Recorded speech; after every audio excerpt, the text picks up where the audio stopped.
Hey guys, what's up? It's Sunny Boy, and here's part 2 of my Destiny 2 review, where I give you my honest opinions. So in the first part, I talked about the game itself, is it fun to play and stuff, and if you guys didn't check it, I'll link it.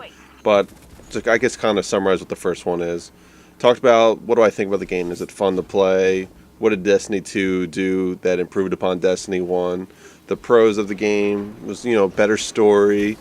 It felt more meaningful when I was playing the game. It just didn't feel like I was just thrusted into the world and kind of just, here, do what you want. Or like, I like that to some degree, but I like a little bit of guidance of like, what is Bungie trying to tell me? What do they want me to think? What do they want me to feel? And I think they did a good job on that part.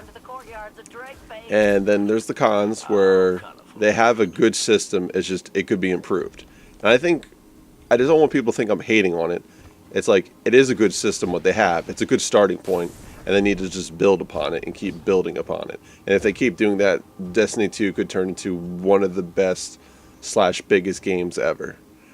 And then so, now I'm going to talk about what, in this part, what Bungie can do, and, give my final overall opinion, obviously, of the game.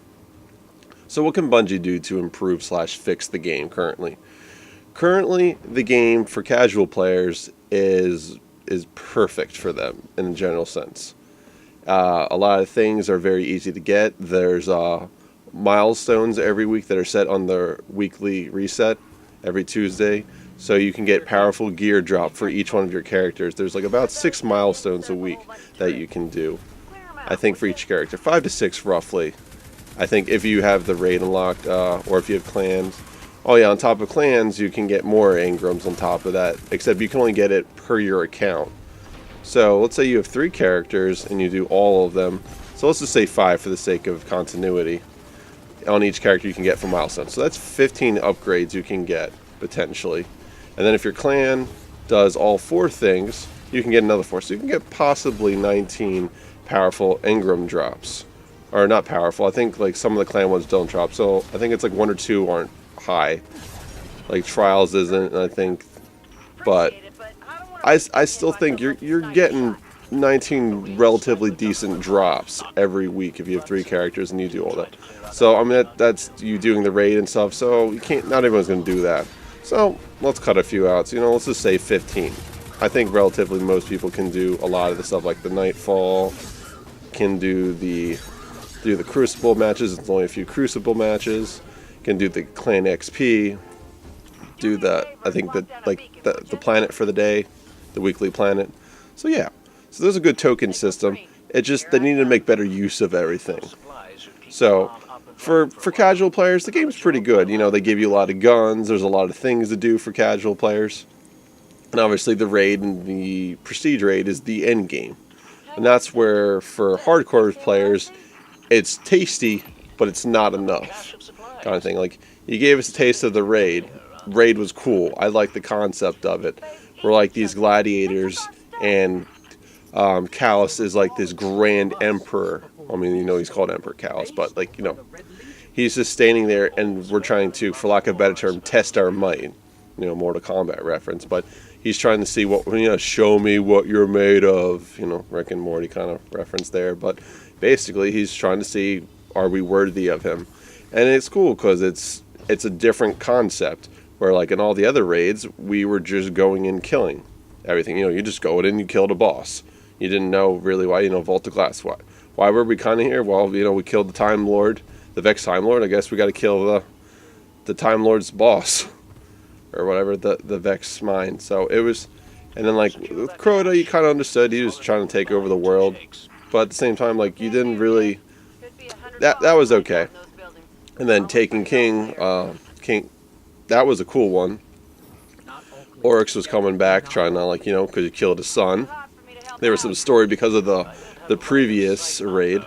But I think the raid is pretty good. It's well built, it's well constructed, it has some meaningful purpose.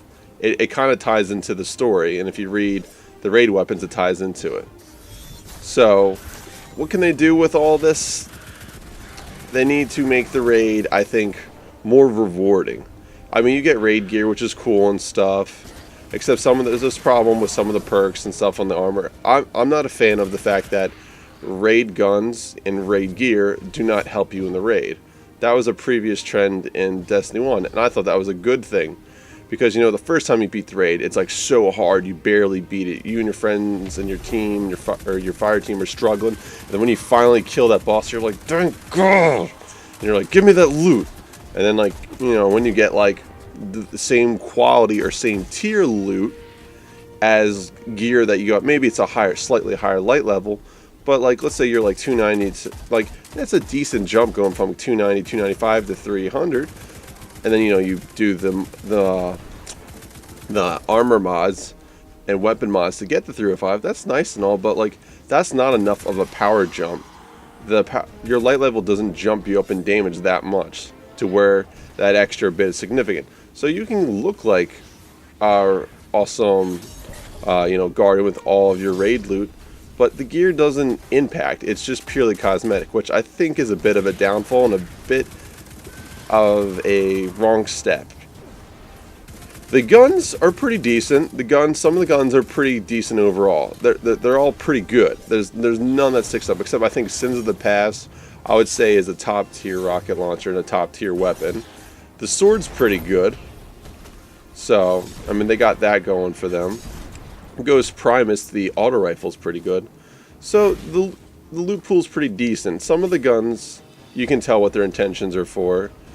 And so I think overall, generally they're good, but they don't stand out to me. Like when I think raid weapons, I think the weapons should stand out. Be like when you get the raid, like you get rewarded. They're like, when you got that Vex Mythic class or that Gallahorn or that Fatebringer or the Vision of Confluence, when you got those guns and you use them, you're like, yes, this is a raid weapon. This was all that, that sweat, that pain, that anger, that anxiety from doing that previous run. When you got that gun, all of that hard work and that, for lack of a term, blood, sweat, and tears was worth it. So, but then when you get like just cosmetics, it kind of feels like a kick in the teeth of some players.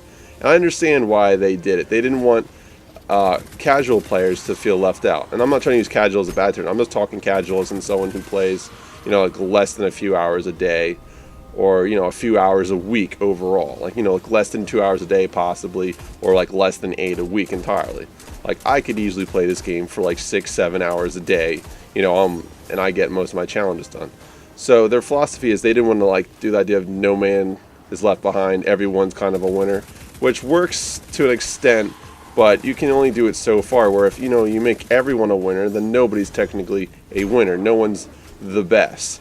And you always got in a system like a looter shooter / you want to be competitive, PvP, PvE. Like if you gotta decide, because like everyone wants like ranked leaderboards and stuff. Everyone wants to be the best. And then once you create those leaderboards and this grind to get better guns, people want to keep playing it. I'm not saying you have to like make it impossible, but you gotta ramp it up. I think that if they had possibly made yourself the raid gear 310, like if you had the guns and the gear, you could have made yourself 310. I feel like that would have been cool. That would have been a cool concept, but they didn't. So my thing for prestige gear, they should have either made it so different, so unique, or if they just added perks. Prestige raid gear, in my opinion, should have been 310, or it should have had raid perks on that helped you in the raid, like made you less detectable to dogs, made you less detectable by cows, something like that. Maybe you got higher multipliers when you killed skulls, or higher multipliers when you killed, or not when you killed, when you got the flowers. Instead of getting like ×3 per person, maybe make it ×5 per person, if the person has it. So, I want to see them take chances with this game. I feel like they curtailed the game too much to try and make it balance, which I respect them. They balanced it to hell. Nothing's like broken. So that's a good step. But now I want to see them start, break that wall down a little bit. Start breaking it down a little bit so we can get that, that old school Destiny 1 Guardian Light breaking through where, we get the broken G-Horn and all that. So overall, it's a fun overall game to play casually with your friends and enjoy it. And if you're a hardcore person, you got to take it in mind that Bungie's a business. They have to cater to the casuals. I mean, they heard what we were saying for Season 2. They're going to come out with that with a lot of changes. So hopefully there's a huge promise with that. I think you just need to give them a chance and let them correct the mistakes they made in Destiny 2. They're not mistakes, but more they went off the path slightly. They didn't go around, but so hopefully you like the video. Comment, subscribe, all that, and take it easy, guys. Have a sunny day.